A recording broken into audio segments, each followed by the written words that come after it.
तो आइए आज हम जो ईपी गैस्ट्रिक पेन है यानी कि चेस्ट के पेन के बारे में हमने पढ़ा। आज हम एब्डोमिनल पेन जो 9 part of the our abdomen है, इसमें पेन जो मैनेजमेंट है, इसका सीरीज जो मैं चला रहा हूं पेन मैनेजमेंट का बाय द इलेक्ट्रो होम्योपैथी। इसमें फर्स्ट जो पार्ट मैं इपिगैस्ट्रियम को और इपिगैस्ट्रियम में कौन कौन से पेन होते हैं, इसमें एक एक करके हम डिटेल बात करेंगे। तो इसको कैसे हम आराम दे सकते हैं रोगियों में और सिस्टमेटिक ट्रीटमेंट कैसे रोगियों का किया जा सकता है, इस पे हम लोग बात करेंगे, सीखेंगे। इलेक्ट्रो होम्योपैथी में कैसे इसको हम सिस्टमेटिक ट्रीटमेंट कर सकते हैं। आप अगर हमारे चैनल को देख रहे हैं तो जरूर सब्सक्राइब करिए, लोगों तक शेयर करिए, पहुंचाइए, क्योंकि इलेक्ट्रो होम्योपैथी की जानकारी जो है जन जन तक पहुंचनी चाहिए। और हम लोग चाहते भी हैं कि चीजें पहुंचे, लोग देखें और सुने और जानकारी लें और इलेक्ट्रो होम्योपैथी को जन जन तक हम पहुंचाएं। ठीक है, तो इस समय जो है खास करके जो सिम्टोमेटिक रेमेडी है, अरे समझ में ये पार्ट ऑफ द मैनेजमेंट है। ठीक, तो पेन मैनेजमेंट जो मैं पढ़ा रहा हूं, इस समय सीरीज हमारी चल रही है पेन मैनेजमेंट की, तो उसमें इपिगैस्ट्रियम, तो इपिगैस्ट्रियम में क्या पेन पे बात कर रहे हैं। तो इस समय जो है मुख्य पेन जो है आमाशय की पीड़ा, स्टमक पेन की बात करेंगे, गैस्ट्रेलिया की बात करेंगे, गैस्ट्रिक पेन की बात करेंगे। ठीक,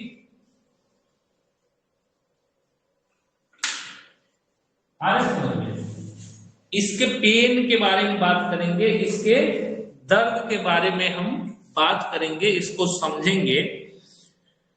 इसी को हम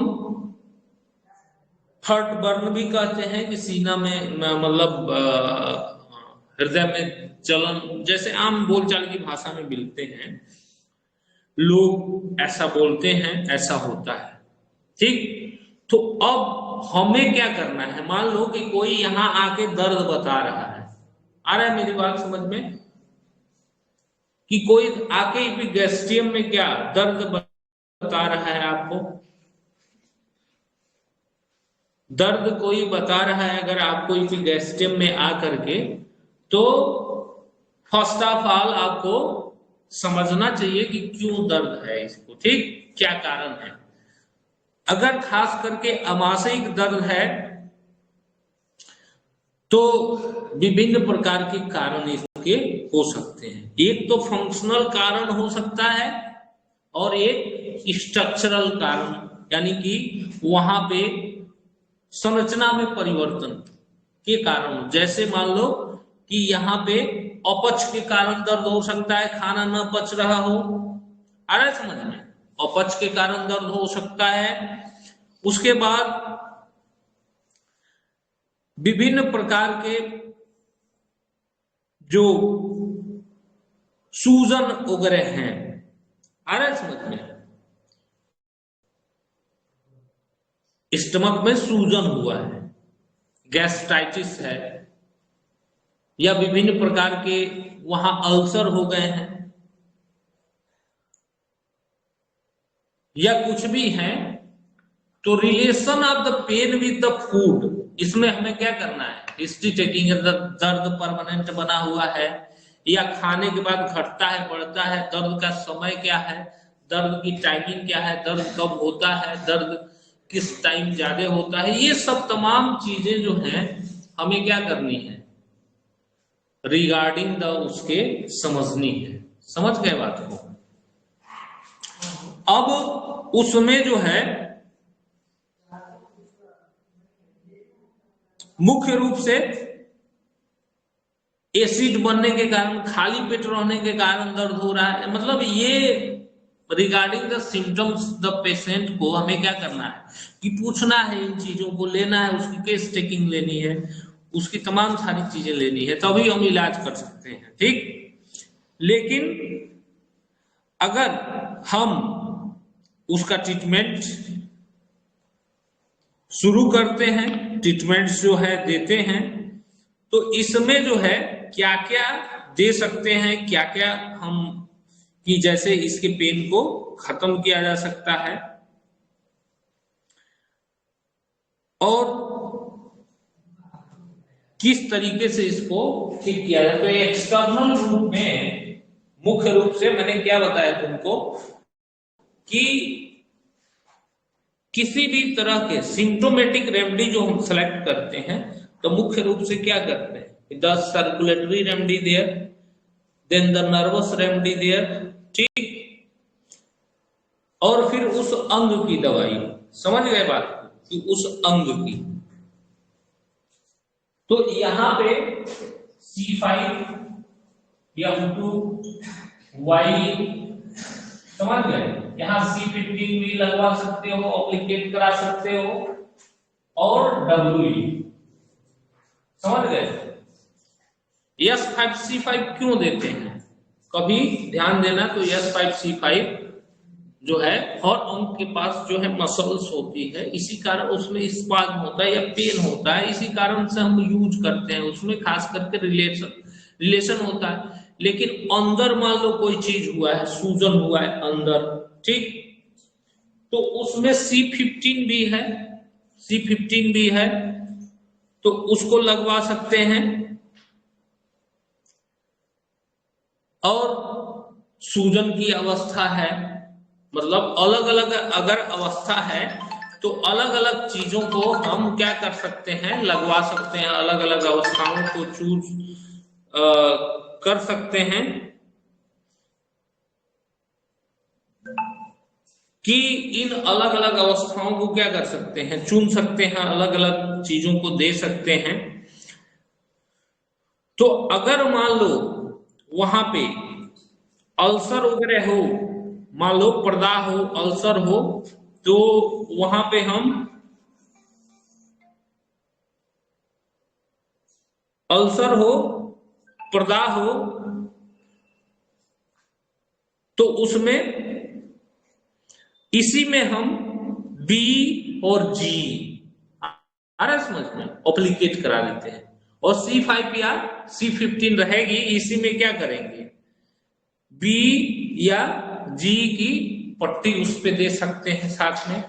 एप्लीकेशन के लिए जो इलेक्ट्रो होम्योपैथी में दवाई बनी हुई है जो हमारी एप्लीकेटरी, तो वो उसको प्रयोग कर सकते हैं। लेकिन अगर मान लो सिंपल गैस्ट्रेलिया है, सिंपल है, तो आप इसी को देंगे, आराम हो सकता है। उसके बाद इसमें पिलाने के लिए क्या दे सकते हैं, तो पिलाने के लिए W होगा, Y होगा, समझ गए। ये क्या किया जा सकता है, पिलाया जा सकता है, W और Y पिला सकते हैं। अब इसमें इंटरनल मुख्य रूप से क्या प्रयोग कर सकते हैं, इंटरनल मुख्य रूप से क्या प्रयोग कर सकते हैं, इंटरनल रूप से तो इंटरनल रूप से गोलियों में S1 C15 F1, ठीक, जो तत्काल हम खिला सकते हैं S1 C15 F1। अगर मान लो फ्लैटुलेंस है, गैस बना हुआ है, तो S9, ठीक, S9। उल्टी हो रही हो, S11। समझ रहे हो बात को।